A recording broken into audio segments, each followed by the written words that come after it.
Hi everybody, thank you for coming. My name is Gregory Slack.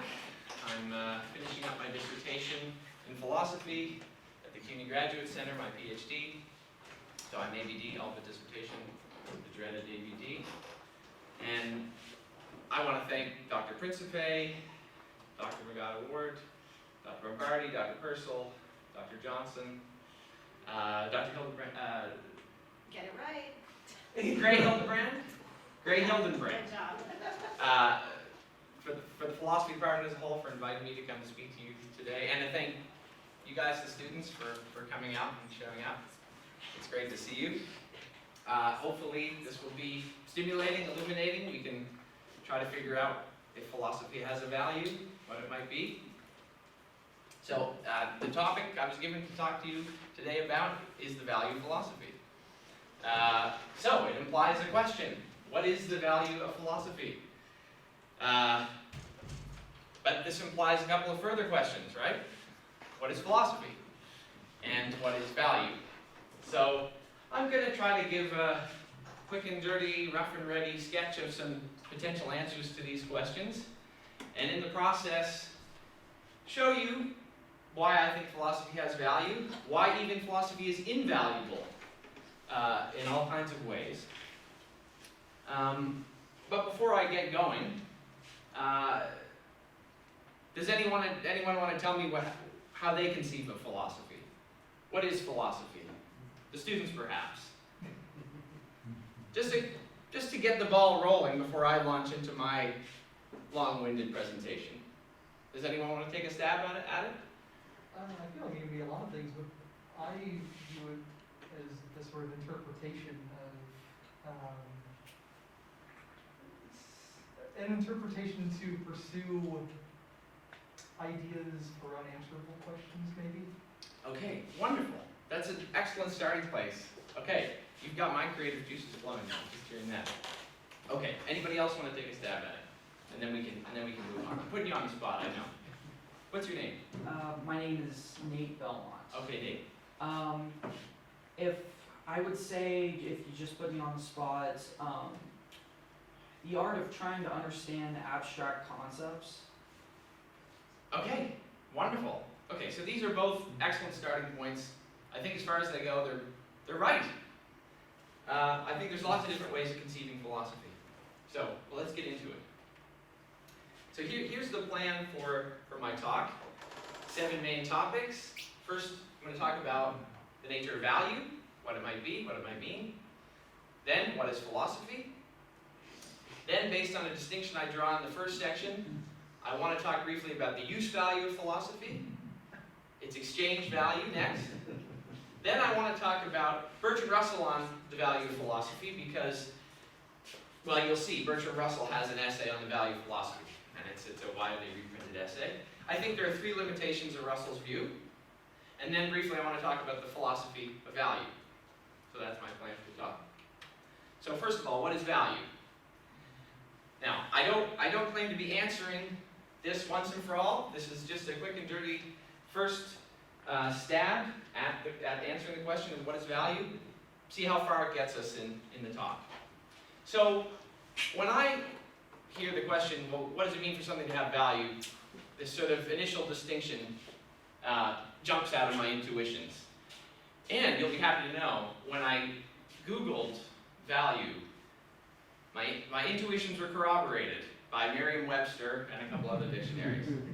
So, on the one hand, when we ask if something has value, we want to know what that thing is good for. What its usefulness might be. And then on the other hand, we've got a very widespread conception of value as worth on the market, right? Market worth, monetary value, things like that. So that's the initial distinction. And I think it maps on nicely to a distinction that goes back at least to Adam Smith in the 18th century. Adam Smith, the moral philosopher and economist, but made very, very clear in the work of Karl Marx, another famous philosopher and economist. And that is use value and exchange value. So use value is what a thing is good for, its usefulness, and exchange value is the value it has in exchange on the market, so its market worth. use value, exchange value. The example I've got here is that of an iPhone, right? An iPhone, its use value is something like the basic level talk and text, right? But then there's a million other apps. There's a million other things it's useful for. It takes photos, you can, the weather, God knows what else, right? And then it has an exchange value. It's market worth, which is, depending on what model you have, several $100s. This one I just got, secondhand. It's apparently an iPhone 6S, which is very low on the totem pole. I had a flip phone before that. It cost me $120. But, you know, the new ones cost $800. So that's the distinction, use value, exchange value. Pretty straightforward. So keep that, that distinction in mind as we go forward and talk about philosophy, right? Use value, exchange value. Some things, what it's good for, its usefulness versus its market worth. So, now we can pick up on some of the answers you gave before to the question of what is philosophy. But there's no easy answer. Philosophers have disagreed over the eons and the centuries and the millennia about the nature of philosophy. So why not have a look at what some of the philosophical greats from the past several hundred years had to say on the matter. And what we find when we look at these figures and their conceptions of philosophies, they're way, way different than each other. They're very varied, very varied. So John Locke, for instance, you know, the famous 17th century British empiricist, in his famous epistemological treatise, right, an essay concerning human understanding, he gave kind of a modest, self-effacing conception of philosophy, right? That in his work, it was ambition enough to be employed as a mere underlaborer in clearing the ground so that you could get to knowledge easier. You can clear the way to make knowledge easier to get, right? Just clearing the rubbish away, underlaborer. And when you read later work in 20th century philosophy, in English-speaking philosophy, you often see analytic philosophers use this conception of philosophy as underlaborer. Very modest. We're just clearing up the concepts. No great pretensions. Okay, so that's one conception from John Locke, and many others have held it as well. But then let's jump ahead to Mr. G.W.F. Hegel. Completely different conception of the nature of philosophy. Much more ambitious. Much more ambitious, right? So just to give you a flavor of Hegel's ambition, he says the true shape in which truth exists can only be the scientific system of such truth. So unlike Locke was just talking about clearing away rubbish, we've already got, this is a systematic endeavor. It aspires to be scientific. We're getting at the truth. So he says, to help bring philosophy closer to the form of a science, well, not just any science, but capital S science, to the goal where it can lay aside the title love of knowing, right? Philosophy is love of knowing. And it can actually become real knowing. That's what Hegel sets himself to do. The inner necessity that knowing should be science lies in its nature, and only the systematic exposition of philosophy itself provides it. Whoa. So that's an intimidating conception. And Hegel's basically saying, this is what I'm going to do. Very different than John Locke. So again, we've got two wildly different conceptions.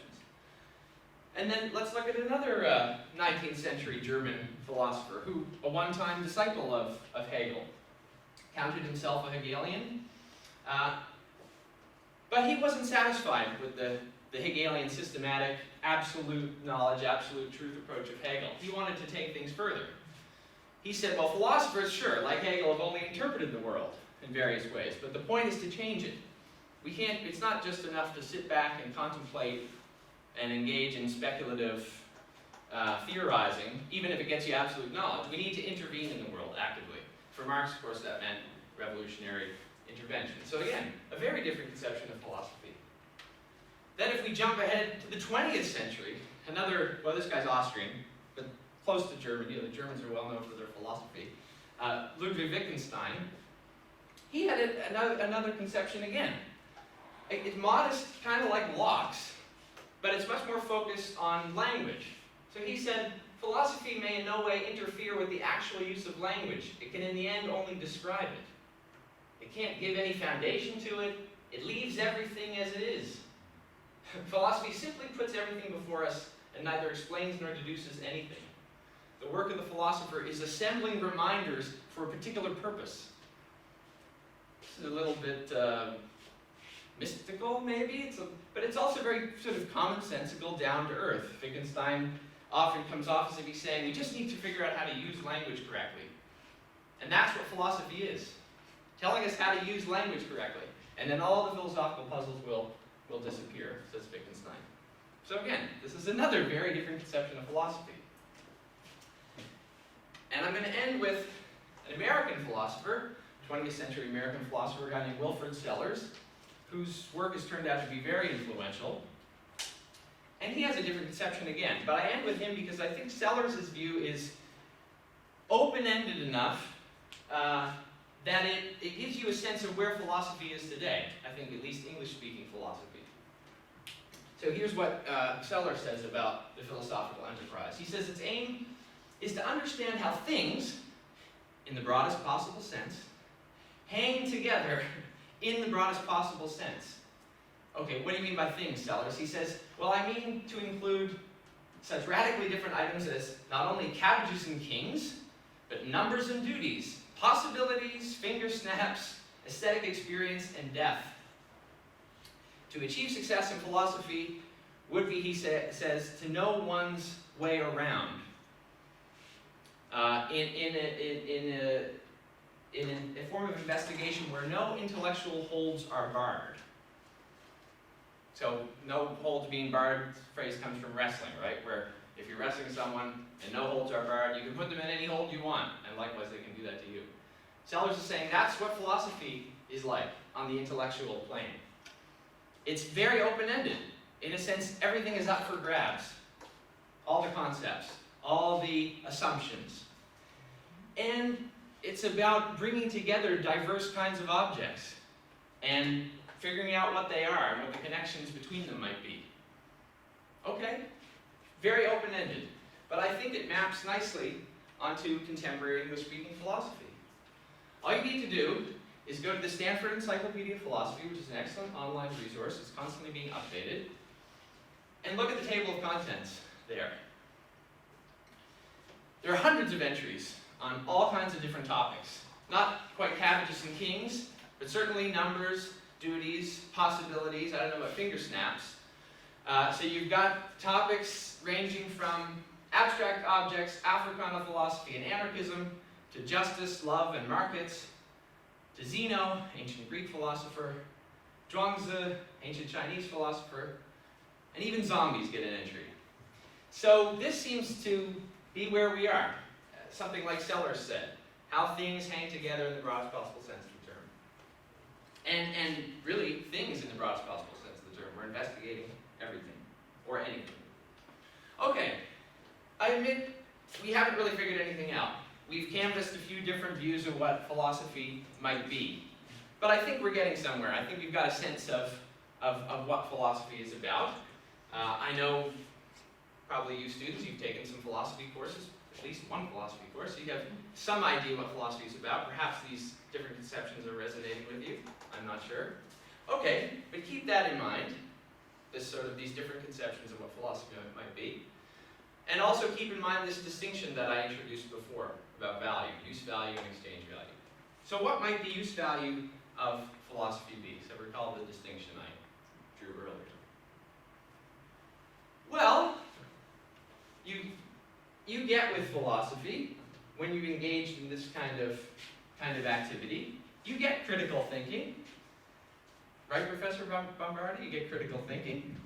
You get analytical thinking. You get clear thinking, hopefully. You develop logic and reasoning skills, right? And you develop advanced reading and writing skills. Because you're dealing with very abstract material, very difficult material. You're not satisfied with easy answers. You're trying to drill down to find out what the nature of things is and what the connections might be between these various things. So these all seem like useful things to have. When you study philosophy, you get these goods. So, one way of cashing out the use value of philosophy, what it's good for, is to say, well, it gives you good critical thinking skills, analytical thinking, clear thinking skills. You develop your ability to use logic, reason, advanced reading skills, and advanced writing skills. Now, I'm not talking about how these particular skills are useful for value in the exchange value sense, in the sense of their value in the market. I'm just saying these are goods in themselves. These are valuable things to have, to go about life with these enhanced skills. Okay? So that's one way of conceiving the use-value philosophy, but you might think, no, I'm not buying it. I'm happy where I am. All this wishy-washy stuff about analytical thinking, reading and writing, come on. I've got better things to do. I'm happy where I am, right? So this I'm calling the ignorance is bliss view. So how might you reply to such a view if you're trying to defend the use-value philosophy? Well, here I appeal to authority. John Stuart Mill, of course, the famous British utilitarian philosopher of the 19th century. And Mill had this to say.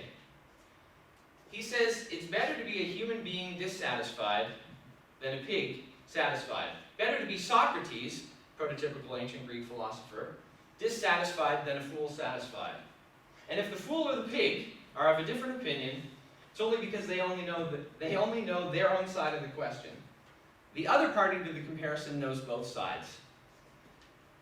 So, in response to the objection that ignorance is bliss, okay, you say that philosophy has all these great use values, but I'm happy where I am. I appeal to the authority of John Stuart Mill, and I say, come over to the other side and see what philosophy can do for you. And then maybe you realize what you were missing out before you began to study philosophy, before you began to develop all these skills that it gives you. So that's one use value of philosophy. And not just that it develops all these skills, but that it leads to a more fulfilling life. You get to think broader and deeper about things, about the world as it is. Your satisfaction is sweeter in a sense, even if you're dissatisfied sometimes. That's what I would say. Okay, but there's lots of other use values of philosophy. Another one I want to highlight came to me when I was at an airport, because I've been traveling a bit lately, and I like to look at the magazines in the airport, in the, these little shops that sell you overpriced candy bars and so on.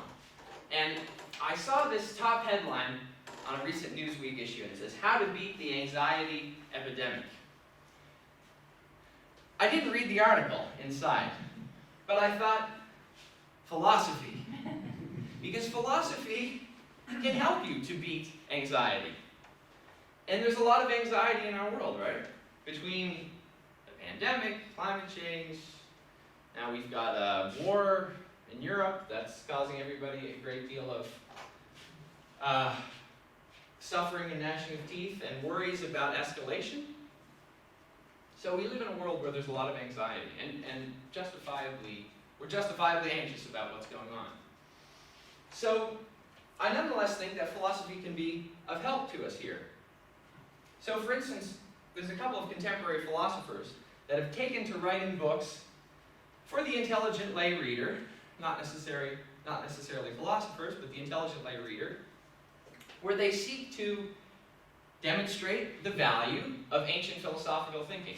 So we've got this guy Massimo Pigliucci, who wrote a book called How to Be a Stoic, and we've got Catherine Wilson, who wrote a book, How to Be an Epicurean. And what they want to convince us is that there's ancient wisdom for modern living in the works of these ancient Greek philosophers, or as Catherine Wilson puts it, they'll teach us the ancient art of living well. And I think they're onto something. So for instance, Wilson points out that if you imbibe Epicurean knowledge, it might be good for reducing your anxiety. So she says, by reconciling ourselves to natural limits, and by taking moral limits seriously, we can spare ourselves and future generations fear, anxiety, and suffering.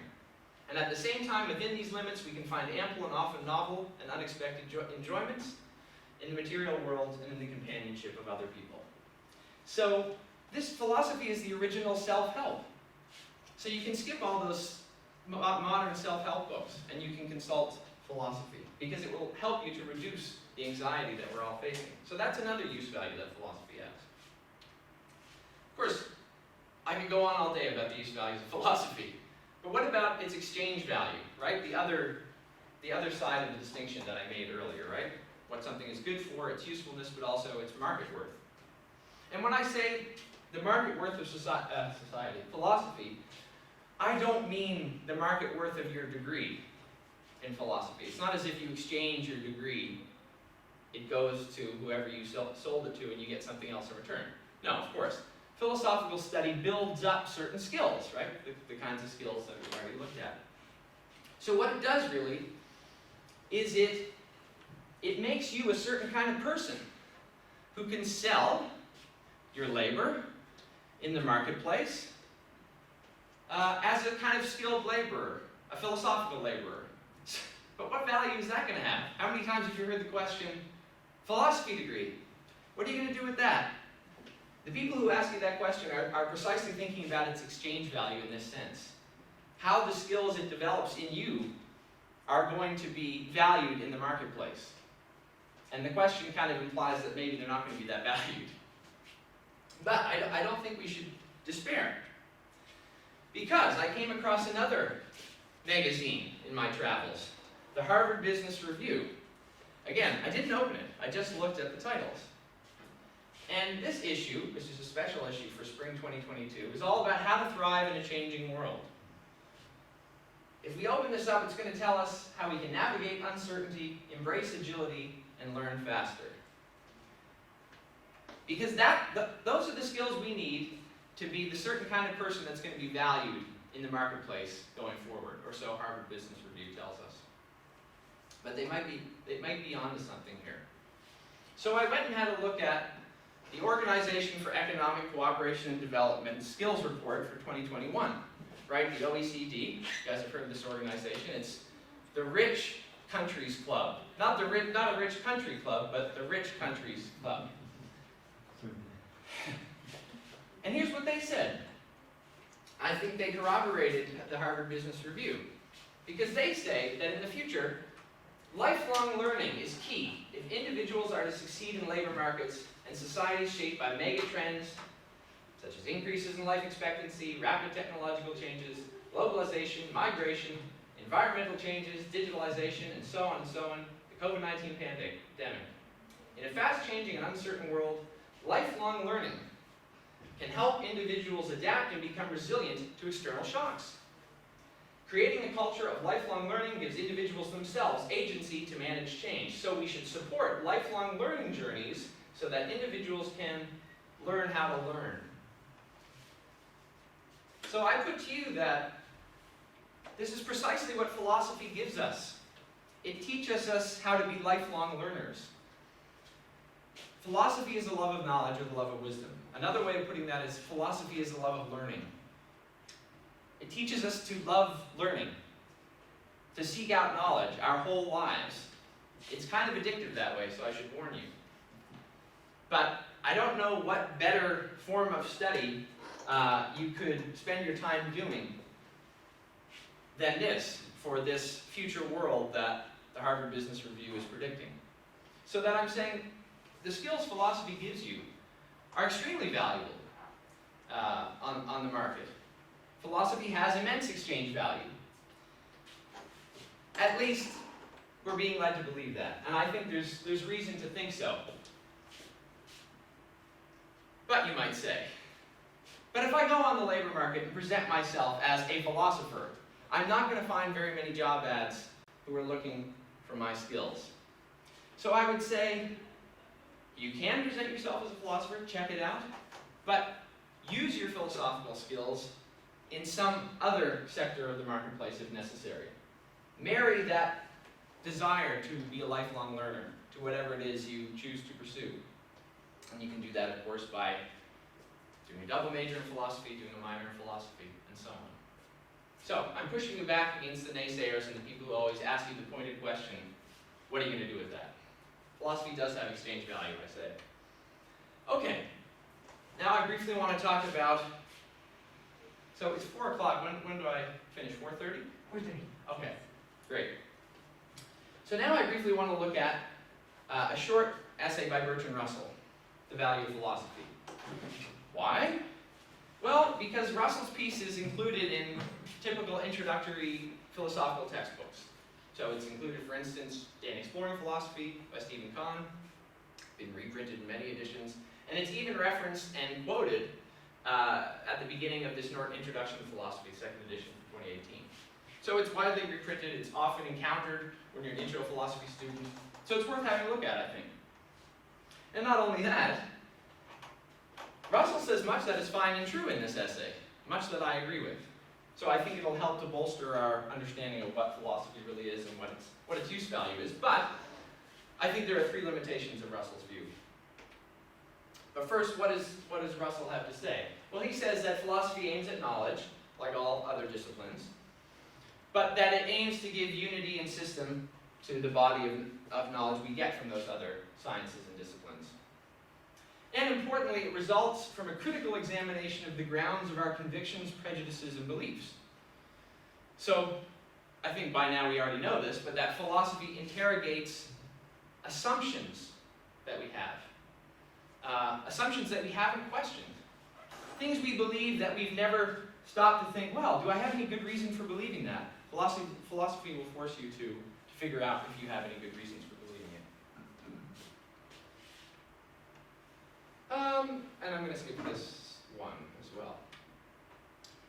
So what are these limitations I'm speaking of Russell's view? There's three aspects of his view that I think are misleading. Aspects of the view that I haven't told you about yet. I'm going to tell you about them now. The first is that in his piece, Russell focuses on abstraction. That philosophy is all about getting away from the noisy day-to-day and kind of ascending to a realm of contemplation and universal knowledge. Getting away from the troubles of existence. He talks about existence as, personal existence as a kind of beleaguered fortress, and you're trying to use philosophy to get out of that. But I'm going to take issue with that, even though I think it's true in some cases. But that there's more to philosophy than that. Secondly, that Russell distinguishes between natural science and philosophy, specifically physics, and I think that he undersells the value of philosophy to the natural sciences and to physics, and that he does something very similar with philosophy and economics, or what he calls the view of the practical man, he says. Okay, so what about philosophy as struggle? So I already kind of told you about this conception of philosophy as ascending to contemplative heights. He says the philosophical intellect will see as God might see. We get away from customary beliefs, traditional prejudices, that the knowledge we find in this philosophical realm will be impersonal and purely contemplative. So that's precisely what I want to question in Russell's view, that there's more to philosophy than that. So one way of showing that there's more to philosophy than that is to talk about African American philosophy. So this African American philosopher, Leonard Harris, put together a watershed book in 1983, Philosophy Born of Struggle, which is an anthology, a collection of historical writings by African American philosophers starting in 1917 going to 1983. And he coins this phrase, philosophy born of struggle, to characterize African American philosophy as a philosophy born of struggle. This is not Bertrand Russell's characterization of philosophy. For Russell, it's all about getting away from that beleaguered fortress of existence and ascending to the contemplative, calm realm. But as Harris points out, it's not always that easy. Existence is, you can't just ascend in thought to get away from the real pressing social, political, economic, and personal issues that you face. And of course, the history of African Americans proves it. Now Harris calls himself a Walkerite, a follower of David Walker, the 19th century black abolitionist. And Walker was an excellent political thinker, and he wrote a very influential pamphlet called An Appeal to the Colored Citizens of the World. And in this pamphlet, now this was written in 1829, 1830, so 35 years before the abolition of slavery. So Walker was combating slavery with this pamphlet and combating the ideas that were being used to justify it. And he directly takes on the views of Thomas Jefferson. He says, Jefferson is a very influential man. People read him, people listen to him. And in Jefferson's book, Notes on the State of Virginia, Jefferson makes the claim that African Americans, black slaves, are inherently inferior by nature. And Walker says, we have to defeat this view, because it has sway over the minds of Americans. And he talks about an argument that Jefferson uses, namely that Jefferson says, well, there were all these accomplished slaves in ancient Rome. People who were slaves but became great artists or great tutors, great thinkers, great orators. But, Jefferson said, we don't have any good examples of former black slaves who attained to these heights. So that's Jefferson's argument for the natural inferiority of black Americans, because there's no evidence. But as Walker points out, in ancient Rome, slaves had opportunity. They had opportunity to ascend to these heights. And Walker says, here in the world of 1829 America, that's not true for black Americans. So he successfully refutes Jefferson's argument. So that's just an example of how philosophy is also about struggle. It's about intellectual combat in the here and now, not always just about trying to escape the troubles of real life, like Russell says, although it's also that. And another important political thinker in the Walker tradition, of course, is the black abolitionist and political thinker Frederick Douglass. And he had this to say about the philosophy of struggle. He said, let me give you a word of the philosophy of reform, i.e., trying to make progressive change in the world. The whole history of the progress of human liberty shows that all concessions yet made to her august claims, the claims of liberty, have been born of earnest struggle. This struggle may be a moral one or a physical one, and it may be both moral and physical, but it must be a struggle. Power concedes nothing without a demand. It never did and it never will. So that's an example of philosophy, in this case political philosophy, being very much about struggle in the real world, in the here and now, not abstracting away from the specifics of the situation and the experiences of the people who are facing the oppression that they face. So that's a way of rebutting one of the limitations of Russell's view. So I'm saying there's another limitation in Russell's view, namely that he draws too much of a distinction between philosophy on the one hand and natural science on the other. And let me just say this, I have a terrible habit of putting too many words on my slides, but I'd be happy to send you this PowerPoint presentation. So don't feel you have to I have to read everything he says, because I will either give it to Dr. Principe, or I can give it to you direct. You just ask for it, I'll send it to you. If you're interested, of course, I'd be flattered if you were. So what's this distinction that Russell makes between natural science and philosophy? He says, well, natural science, like physics, achieves results. It gets real knowledge. And that knowledge can be used to generate technical innovations that can help all kinds of people, and that can be useful to all kinds of people. He says philosophy isn't really like that. You know, philosophy isn't a practical thing. It's not useful in the same way. And he says one of the reasons for this is that all the disciplines, basically, that we're familiar with, started out as philosophy. And he gives the example of Isaac Newton, right? Newton, who came up with this mathematized physics in the 17th century. Newton was a natural philosopher. That's what he was called. He was a natural philosopher, right? All the great scientists at the time were called philosophers. So Russell's point is that everything starts out as philosophy, and then once you can actually get good knowledge out of it, it breaks off and becomes its own discipline. And philosophy is just sort of left with its hands up like this. But I think that Russell undersells the value of philosophy here. Here's a couple people who sort of pick up on Russell's view and turn it to malicious ends. So, science popularizers. And I don't mean to speak ill of the dead. Stephen Hawking died recently, but Hawking in 2011 said, philosophy is dead. And this other guy, Lawrence Krauss, who's a science popularizer and a physicist, basically said the same thing. He said, philosophy's dead. You know, philosophers, he said, if they're intimidated by sciences, they have every right to be intimidated by the sciences, because they don't progress.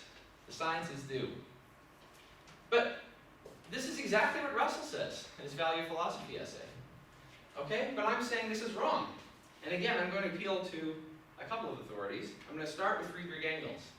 Now, Engels was the intellectual life partner of the aforementioned Karl Marx. But Engels dabbled in philosophy. And he specifically dabbled in the philosophy of natural science. And here's what Engels had to say to the people like well, this was before Russell's time, but this is what he would have said to Hawking and Krauss. He would have said, natural scientists believe that they free themselves from philosophy by ignoring it or abusing it. They cannot, however, make any headway without thought. And for thought, they need thought determinations. And by this, Engels just means concepts, basically. Manners of thinking, ideas. But where do they get these concepts, Engels says? He says, they get these concepts unreflectingly from the common consciousness of so-called educated persons, which is dominated by the relics of long obsolete philosophies, or from the little bit of philosophy compulsorily listened to at the university. Or from uncritical and unsystematic reading of philosophical writings of all kinds. So, arrogant scientists like Krauss and Hawking, when they speak ill of philosophy, are relying uncritically on all kinds of philosophical concepts. For instance, Krauss wrote a book called A Universe from Nothing, where, I haven't read the book to be honest, I own but it. you've read it, okay. Well, part of it, I own it. Okay, right. That's a good first step to reading it, is to have it. But I take it that one of the theses of his book, or perhaps the main thesis, is that he's going to try to prove to the reader that our universe was born from nothing. But this is a philosophical conception, to say that something comes from nothing, right? What about the old philosophical view that the universe is eternal? Okay, there was the Big Bang, but why do we have to believe that was the beginning of it all? There was something before the Big Bang, which led to the Big Bang, and so on. So there's a lot of philosophy underlying these cheap abuses of philosophy. That's my first response. But you might not be persuaded by Engels. So how about, we already got the idea. What about Einstein? Is that enough of an authority for you? Einstein absolutely believed in the value of philosophy to natural science. He says that the independence of mind created by philosophical insight is the mark of distinction between a mere artisan or specialist and a real seeker after truth. And he even says that it was his reading of the philosophical works of Ernst Mach, and the 19th century philosopher of physics and science, and David Hume, the famous 18th century Scottish philosopher. It was reading their philosophical writings that cracked the code of relativity for him. Because he realized that in trying to think about the nature of time, he was relying on an assumption that time was absolute, that there was such a thing as absolute simultaneity. But that didn't have to be the case. You can question that assumption, and so he did. And so we get the relativity of time, that time is relative to a reference frame. But what stays constant is, I think, the speed of light. I mean, I'm no expert in Einstein and relativity, but that's my take on it. So again, philosophy is important for natural science. It's not just as if philosophy is the mother of some discipline or father of some discipline, and then that discipline goes off and grows up. No, philosophy has to constantly be coming back to check on that discipline, to see how its assumptions are doing, how the concepts it's using are being employed, if they're being uncritically adopted and furthered without being interrogated, and so on. So that's the second limitation of Russell's view. And finally, the third limitation. The distinction he makes between philosophy and economics, the views of what he calls practical men. He says that practical men, or the practical people, don't see any value in philosophy. All they see value in is what's going to create wealth, basically. What's going to put food on the table, clothes on your back, and a roof over your head. And Russell concedes this to them, basically. He says that, yeah, philosophy isn't concerned with those things at all. It's concerned with the life of the mind. And you have to care about those things if you want to care about philosophy. But I think, again, Russell undersells the value of philosophy. Because just like with natural science, philosophy is absolutely indispensable for understanding economics, political science, politics, policy, and so on. And here again I appeal to an illustrious authority, namely John Maynard Keynes, perhaps the most influential 20th century economist. And actually, Keynes studied philosophy. He didn't really formally study economics. I think he sat in on a couple of graduate seminars in economics, but he studied philosophy. And he was impressed by its value. And so here's what he had to say about it with regard to those practical men. He said, the ideas of economists and political philosophers, both when they're right and when they're wrong, are more powerful than is commonly understood. Indeed, the world is ruled by little else than these ideas of the political philosophers. Practical men, who believe themselves to be quite exempt from any intellectual influences, are usually the slaves of some defunct economist.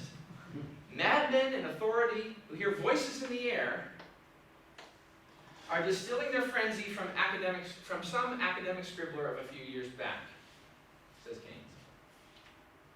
So sooner or later, he says, it's ideas, not vested interests, which are dangerous for good or evil. So back to this magazine that I saw earlier. There's another headline, right, about Putin's endgame. What is the madman hearing voices in the air thinking? And here again, political philosophy comes in handy. Now this guy is not a philosopher, he's a theorist of international relations, but he basically makes the same point as Keynes. So in 2014 he wrote an influential essay on what the causes of the conflict in Ukraine were. And recently, this was in 2014 he wrote this, when Russia annexed Crimea. And now, 8 years later, he's being interviewed by the New Yorker about his views. But here's what John Mearsheimer had to say. He said, in essence, the two sides to the conflict, as he conceives it, in Ukraine, NATO and Russia, have been operating with different playbooks.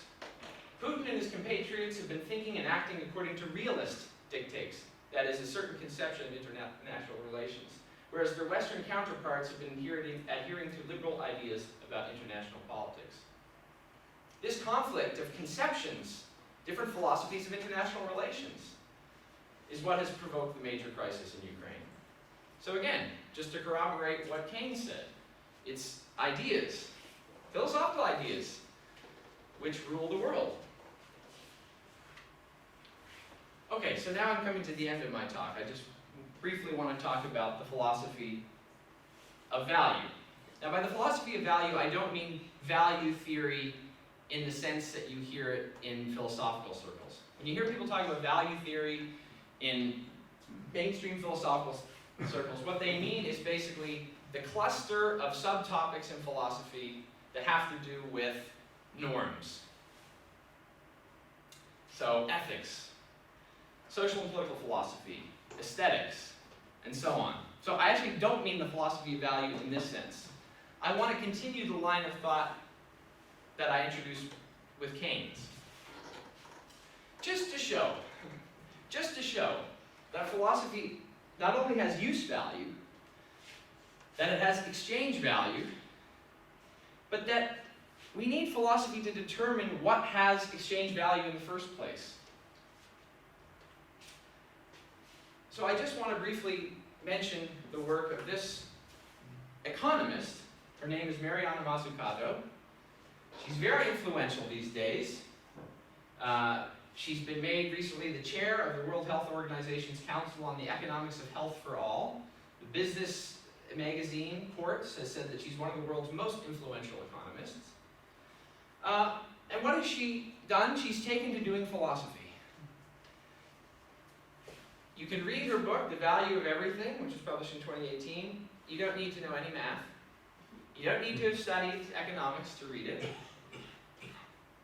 And the heart of her book is about the history of philosophical attempts to define value, economic value. So, two of the heroes of her book, this is the book itself.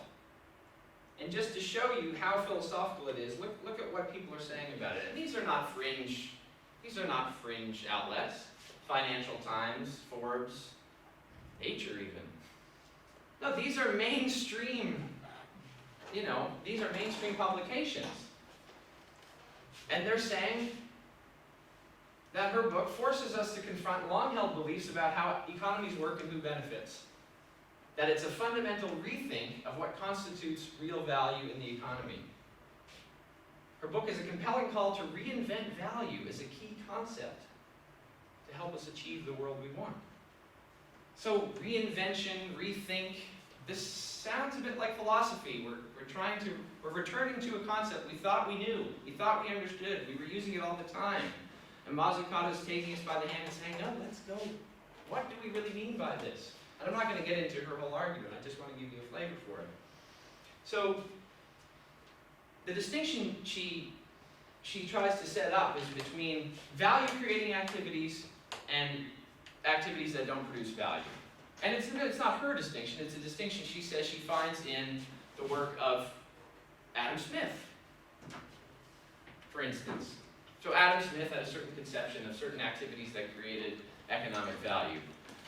Certain types of industry, certain types of farming, and then there are other types of activities, government activities, activities in the domestic sphere, service work. None of that created value, said Smith. And then Marx had a different conception again of the boundary between value-creating activities and activities that didn't create value. And Mazzucato takes you through this history and returns to these different philosophers of economics and says that, look, this is how they tried to think about what creates value and what doesn't. But the point of her taking you through this history is to show that it's not a settled issue. It's not as if economics has found out once and for all, these are the activities that create value. If something has a high price on the marketplace and it's selling for that, does it really mean that it has the value that we all think it does? Mazzucato says, not necessarily. Value depends on our conceptions of value, our philosophy of value, how we conceive it. So it's a significant moment. Oh, and I just wanted to point this out, another character in the book, not one of the heroes of her book, probably one of the villains of her book, is this gentleman, James M. Buchanan, but I wanted to point him out because he's probably one of the most famous alums of Middle Tennessee State University, back when it was Middle Tennessee State College, and even won the Nobel Prize in the 80s for his work in public choice theory. But this guy also was a philosopher, or at least dabbled in philosophy. His final position was, he was the emeritus professor of economics and philosophy. So there's no getting away from philosophy, is what I'm trying to say. So as Mazzucato says about value, redefining value must start with a deeper interrogation of the concepts on which much of today's policy is based. Policy, real world stuff. First and most fundamental, for instance, what are markets? What are they? Remember the Stanford Encyclopedia Table of Contents. One of the entries is on markets. We think we all know what markets are because we engage in them every day. I just went on the market. I just got this from the marketplace. I can taste that exchange value. But what direction should the economy take? Right? If it's to benefit the greatest number of people. That's a deep philosophical question. What do we do? How do we want to organize our economy? So she says the concept of value must once again be at the center of our economic thinking. More fulfilling jobs, less pollution, better care, more equal pay. What sort of economy do we want? When that question is answered, we can decide how to shape our economic activities. We can decide, thereby moving activities that fulfill these goals inside the production boundary. So they're rewarded for steering growth in the ways we deem desirable. So again, this is philosophy, right? An inquiry in which no intellectual holds are barred. Mazzucato says, I'm going to attack the old established conventional truths that we all think we know about economics and do some philosophy of value. Okay, so this is a brief summary of what I hope to have presented to you today. Firstly, that philosophy has use value. Secondly, that it has actually exchange value, despite what you've been led to believe. That natural science needs philosophy. That economics, politics, and social science all need philosophy. That as Mazzucato thinks, we need philosophy to help us determine what has value in the first place. Exchange value, it's rather obvious that we need it to determine what has worth in the first sense, but I didn't want to get into ethics in this talk. Sixth, that philosophy and philosophers belong firmly inside the value-creating production boundaries, Mazzucato says. And that the conclusion is it's time for us to go convince those politicians, policymakers, and economists that we philosophers should be better rewarded for our efforts, all the value creation that we're doing. Thank you very much for your Who's time. the baby? My son, that's my son. So it's actually 4:25, so I have 5 minutes. Okay. So any questions, any thoughts, anything, basically, any responses to what I've had to say? Any of it convincing? Any of it very dubious? Not so much a comment as actually even Locke to John Even Locke Locke, yeah. was philosophy born of struggle, because look at his politics. Yes, good point. Exactly, he was struggling against the concept of Yes. divine rights of kings. Divine right, And so exactly. he was challenging that, for which Yeah. he went to exile. So I don't see any difference between him and what Douglas and others are saying. Wonderful. Yeah, I absolutely agree. And of course, we know how important Locke was to the framers of the U.S. Constitution, right? What was it that he helped write the Constitution of Carolina. Carolina, right. Perhaps a more dubious honor, some have said. Yeah. But yeah, I agree with you completely. The great philosophers are many faceted, and they take in, well, they don't always take in all these different aspects, but people like Locke, for instance, certainly do. So I'm in absolute agreement with you. But I wanted to highlight African American philosophy. Yeah. I mean, that's more Locke, the epistemologist, really, when he's, and of course he's being self-effacing Well, when he even says his that. epistemology actually was a gateway to his political philosophy. Aha, right. It says as much in the essay. Okay, It yeah, was just preparing, so book 1 to book 2, book 3, they're supposed to be read right, in a particular way, and so on and so forth. right. Similar reminds me of Kant, who engaged in his critique of pure reason so he could get to practical reason, make room for faith and so on. Absolutely, the great philosophers were systematic in that sense. So perhaps, Dr. Johnson, you're right. I'm drawing a bit of contrast between someone like Locke and Hegel. They're both systematic. When Yeah, I know. I'm trying to play up a difference that maybe isn't there. Any other? Yeah. I did want to mention, I've read enough to be able to comment on something from nothing. I'm really curious. Yeah, so he spends the majority of the first part of the book talking about different scientific discoveries and different things like that regarding like physics and like space and stuff like that. But the something from nothing, essentially what it gets down to is the idea that that it's more likely that there was always something. Yeah, so essentially that's like the concept of the book, which, to your point, Yeah. is first found in Spinoza. So, Right. Yeah. Okay, now I feel bad for having mischaracterized Krauss, but I did say I hadn't read the book. But Oh, no, he's pretty bad. No, yeah. But- I was just saying Yeah. that, to your point, Yeah. his ideas were found in philosophy before Right. science figured it out. No, he's a very common philosophy basher. yeah, But there's a lovely debate between him and Dan Dave. Dennett on this. oh, Dan Dennett, okay. You guys can pick up online sometime. Uh-huh. And Dennett gets the last one. I just, It's very good. yeah, absolutely. It's very Dan Dennett is a wonderful philosopher. And actually, I think some of Krauss's hard words were provoked by a negative review of his book by a philosopher of physics named David Albert in the New York Times. And so Krauss read this review and thought, these effing philosophers of science, they think they know science, they don't know anything, you know. And so I think he got a little worked up. Albert is a guy who has some lovely stuff on Flashed out. philosophy and quantum mechanics. He's Yes. one of the great champions in telling us how complicated these ideas are philosophically. Yeah. But as long as we're on these comments, Yes, you please. know in Einstein's reading of Jung and Yeah. to get that sense about simultaneity, Yeah. there's another passage where he says, Yeah. and we were blocked for many generations by Kant, Uh-huh. who got us this idea that we have to think of time in this a priori manner, the way Right. he introduces it to us in the aesthetics. Right. And Einstein says, that was a big stumbling block, and it took a lot of work to overcome it Right. and get to return to you. Yes. Yeah. So, So, just yeah. yeah, to As get. long as you only got a few seconds left. Yeah, no. I mean, again, I agree. The importance of philosophy is demonstrated in what you've said, but now here we have warring conceptions of time in content. Well, he's thinking that straight out, it is philosophy of time. Yes. That's what he's saying. It's not Absolutely. like it helped me to think scientifically. He's saying that thinking was philosophical. He was doing philosophy, exactly. Yes. Yes, Dr. Gray Hildenberg. Mary and I have a question. As in addition, this was wonderful. I'm stealing myself.